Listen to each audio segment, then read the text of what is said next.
Time என்ன அப்படின்னு பார்த்தீங்கன்னா, காலையில ஒரு 5 மணிக்கு அலாரம் வச்சோம். ஏன்னா, பழைய புக்கு படிக்கிறதா இருந்தால் நம்ம வந்து காலையில சீக்கிரமா எந்திச்சு படித்தா தான் நமக்கு வந்து மைண்டில் செட் ஆகும். அப்படியே பார்த்தீங்கன்னா, பழைய புக் வந்து படிக்க ஸ்டார்ட் பண்ணியாச்சு. பார்த்தீங்கன்னா 6லேருந்து ஒரு 7th வரைக்கும் ஒரு செயல் மட்டும் படிக்க முடிஞ்சது. எவ்வளோ நேரம் வரும் அப்படின்னு பார்த்தீங்கன்னா, ஒரு 6 மணி வரைக்கும் எவ்வளோ படிக்க முடிஞ்சிச்சு அப்படின்னா, செயல் மட்டும் படிக்க முடிஞ்சிச்சு. ஏன்னா அந்த குறிப்பிட்ட டைமில் நம்ம எவ்வளோ படிக்க முடியும், 1 மணி நேரத்துக்குள்ளே செயல் படிக்க முடியும். 6th 7th ஏற்கனவே படித்ததுனால கொஞ்சம் ஈஸியாக இருந்துச்சு. நான் என்ன புக் யூஸ் பண்ணுறேன் அப்படின்னு பார்த்தீங்கன்னா, பழைய புக் வந்து என்கிட்ட இல்லை. அதனால் டேஃப் அகாடமியில் இருக்க இன்ஸ்டியூட் புக் தான் வந்து யூஸ் பண்ணிகிட்ருக்கேன். ஒரு மணி நேரத்தில் நம்மளால் எவ்வளோ படிக்க முடியும்? ஒரு 6th செயலோ 7th செயலோ.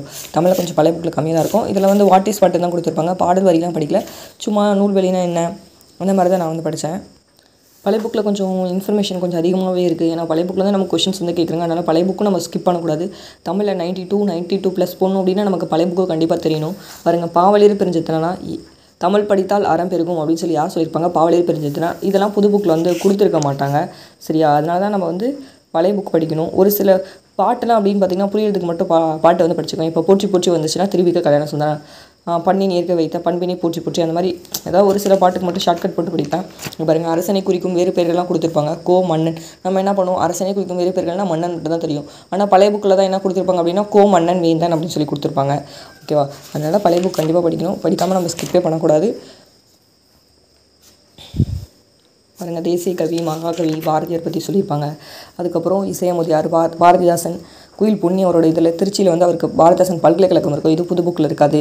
சரி, அவரோட பேர் பாருங்கள், இயற்கை கவிஞர் புதுசாக இருக்குது, புதுமை கவிஞர் புதுசாக இருக்குது. அவருக்கு சாகித்ய அகாதமி எல்லாமே போட்டுருங்க 1969. ஒரு சில கொஸ்டின்ஸ்லாம் வந்து நமக்கு எப்படி இருக்கும் அப்படின்னு பார்த்திங்கன்னா கொஞ்சம் டிஃப்ரெண்ட்டாக இருக்கும். அந்த டிஃப்ரெண்ட்டாக இருக்கிறதுக்காக தான் நம்ம என்ன பண்ணுறோம்? படிக்கிறோம்.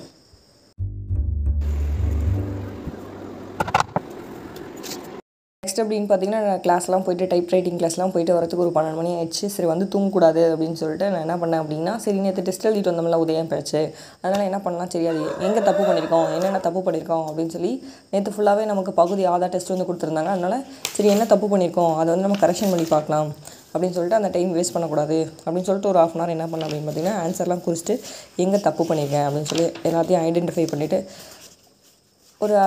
எங்களுக்கு வந்து அசைன்மெண்ட் எழுத சொல்லுவாங்க. ஸோ அசைன்மெண்ட் மாதிரி நான் எழுதிட்டேன். கொஷின் பேப்பர் நம்ம வந்து எதுக்காக டெஸ்ட்டு போடுறோம் அப்படின்னா, கொஷின் பேப்பரை நம்ம எதுக்காக டெஸ்ட் போடணும்னா, நம்ம வந்து பண்ண தப்பை வந்து திருத்திக்கணும். இப்போ நம்ம என்ன தப்பு பண்ணோம்னு சொல்லி அண்டர்ஸ்டாண்ட் பண்ணால் தான் அடுத்த டெஸ்ட்லேயாச்சும் நம்ம வந்து கொஞ்சம் இம்ப்ரூவ் பண்ண முடியும். இல்லைனா டெஸ்ட்டு போடுறதே வந்து வேஸ்ட்டு. சரியா? அதனால தான் ஏற்கனவே என்னென்ன கொஷின்ஸ் வந்து தப்பு பண்ணியிருக்கோம், எங்கே வந்து நமக்கு மார்க் போயிருக்கு தமிழில், ஏன்னா பகுதியா இலக்கணம் மற்றதுனா கூட பரவாயில்ல, இதெல்லாம் நம்ம இந்த இடத்துல இப்படி வந்திருக்கு, அதனால தான் இது வந்து இப்படி கேட்டிருக்காங்க அப்படின்னு சொல்லி ஒரு அனலைஸ் பண்ணலாம். ஓகேவா? அதனால் இருக்கிற டைம் வந்து வேஸ்ட் பண்ணாதீங்க. இன்னும் கிட்டத்தட்ட ஒரு 27 நாள் தான் இருக்குது. எப்படி படிக்கிறதுன்னு பாருங்கள். சரியா?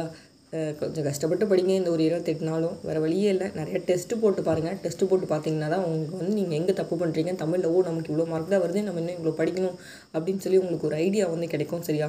டெஸ்ட்டு போட்டு பார்த்துட்டு எந்தெந்த கொஷின் தப்பு பண்ண அப்படின்னு சொல்லி அனலைஸ் பண்ணுங்கள். ஓகேவா? கண்டிப்பாக சக்ஸஸ் வந்து கிடைக்கும். என்னோடய டேவே அப்படின்னு பார்த்திங்கன்னா, இன்றைக்கி எப்படி போச்சு அப்படின்னு பார்த்திங்கன்னா, காலையில் எழுந்திரிச்சோம், 1 மணி நேரம் தமிழ் படித்தோம். அடுத்தது வந்து நம்ம என்ன பார்த்தோம், ப்ரீவியஸ் இயர் கொஷின்ஸ் வந்து அனலைஸ்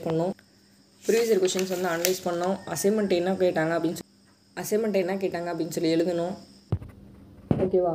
அப்படின்னா ஒரு டே நமக்கு வந்து இன்றைக்கி சாட்டிஸ்ஃபிகேஷனாக இருந்துச்சா இல்லையா? ஓகேவா?